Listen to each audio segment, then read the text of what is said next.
Miles, thank you. Oregon Department of Forestry is looking at the way it classifies its forest land and private lots. The decision it makes could impact fire season and how much you pay for protection.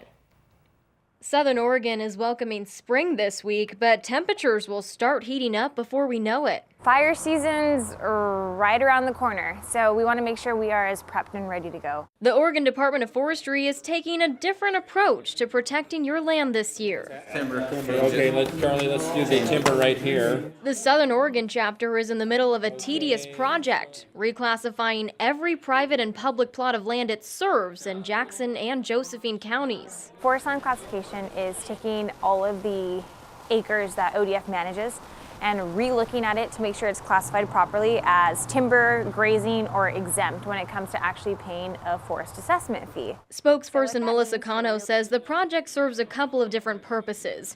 Every rural landowner pays ODF for fire protection, but as property lines or land use changes, Cano says the fees do as well, meaning some people may not be paying the right rates. So many new properties have been built, or sometimes land changes from an irrigated property to a timberland. We want to make sure that we keep up to date with all those changes so that people aren't paying too high or too low of a rate.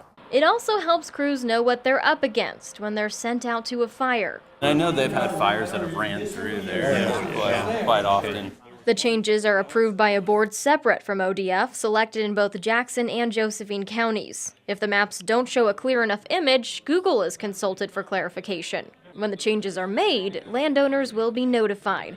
Cano expects that to be by the end of the year. We're going to have a number of community meetings. All of these working sessions are open to the public.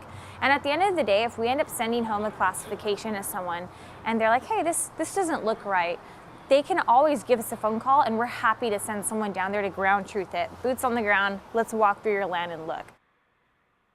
Cano says letters will be sent out only to the landowners whose rates will change. The current charges are around $1 per acre for grazing land and around $2 per acre for timberland.